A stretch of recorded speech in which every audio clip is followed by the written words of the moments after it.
আসসালামু আলাইকুম। ওয়েস্ট ইন্ডিজের সাথে একদম কনফার্ম জিতা ম্যাচটা হেরে গেল।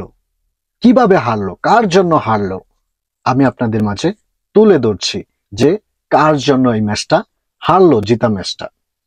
আপনাদের সাথে আমি ম্যাচ সামারি নিয়ে টোটালি আলোচনা করব, প্লিজ ধৈর্য সহকারে শুনবেন। তো চলেন কথা না বাড়িয়ে মূল আলোচনায় যায়। দেখেন, আন্ডার-19 এশিয়া কাপে বাংলাদেশ ইন্ডিয়াকে একদম উড়িয়ে দিয়ে এশিয়া কাপে উইন হয়ে বাংলাদেশকে একটা আনন্দের মুহূর্ত এনে দিয়েছিল। এইটা জাতীয় দল, যাদের কাছে এক্সপেকটেশন অনেক বেশি, আশা বেশি, যাদেরকে ফলো করি, তারা করতে দেয় না। তারা সেই আনন্দতে পানি ঢেলে দিয়েছে জিতা ম্যাচ হেরে।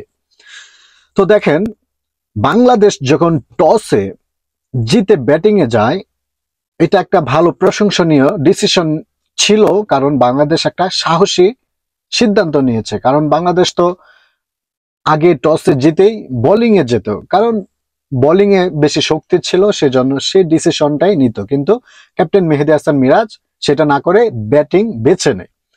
সেখানে বাংলাদেশের ব্যাটাররা অনেক ভালো খেলেছে।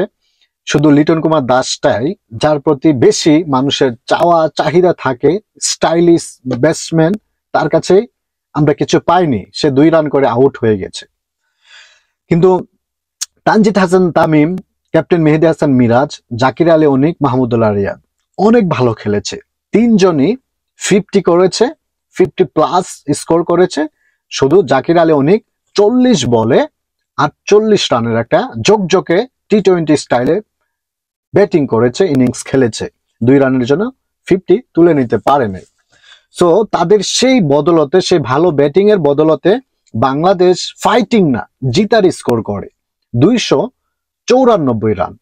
সে টার্গেটটা হয় ওয়েস্ট ইন্ডিজের জন্য 295। তারা যখন ব্যাটিং এ আসে, বাংলাদেশ বোলিং এ নেমে ভালো করে, শুরুতে ভালো করে, তারা 50 করতে তাদের 2টা উইকেট তুলে নেয়। তারপর থেকে ভালো, দুই পক্ষ থেকে ভালো বোলিং, এবং তারাও মোটামুটি ভালো ব্যাটিং শুরু করে। যে উইকেট কিপার সাইহোপ, সে 88 বলে 86 রানের একটা ইনিংস খেলে। কিন্তু বাংলাদেশ যার কাছে হেরে যায় সে হচ্ছে রাদারফোর্ড। এক্সিলেন্ট ব্যাটিং, যেটা মানে বিশ্বাস করা যায় না যে ওডিআইতেও এভাবে কেউ ব্যাটিং করতে পারে। 80 বলে 113 রানের ইনিংস খেলে, যার স্ট্রাইক রেট হচ্ছে 141-এরও বেশি, টি-20-র মতো।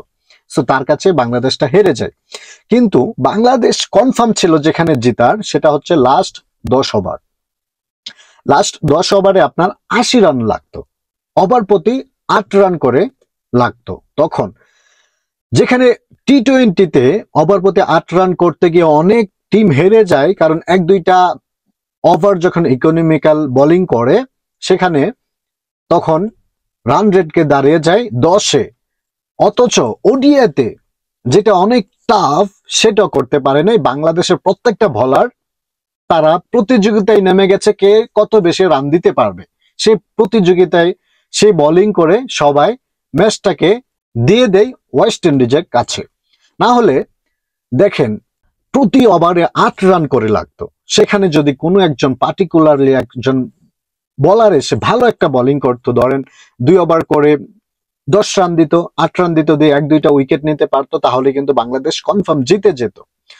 তো বাংলাদেশের 6 জন বোলার, 7 জন বোলার কিছুই করতে পারেনি। তারা একটা চান্সও ক্রিয়েট করতে পারে নাই। তারা ফেল করছে দেখে সেখানে একটা অপশন, সৌম্য সরকার অলরাউন্ডার হিসাবে তাকে বোলিং এ আনে। সে ঠিকই বড় মাছটা তুলে নেই রাদারফোর্ডে, কিন্তু ততক্ষণে ম্যাচটা হাতছাড়া হয়ে যায়।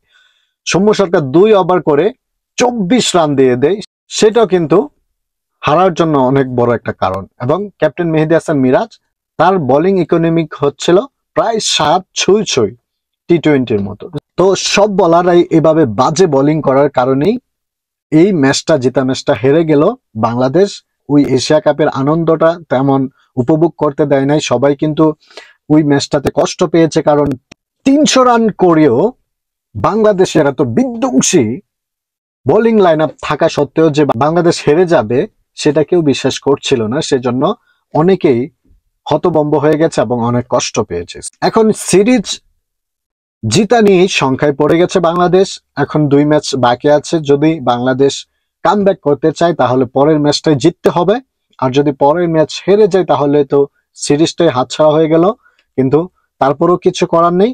টাইগারদের জন্য শুভকামনা রইল। জিতলেও বাংলাদেশ, হারলেও বাংলাদেশ, এই স্লোগান তো আমরা বাঙালি সবাই দিই। সো তাদের জন্য শুভকামনা রইল।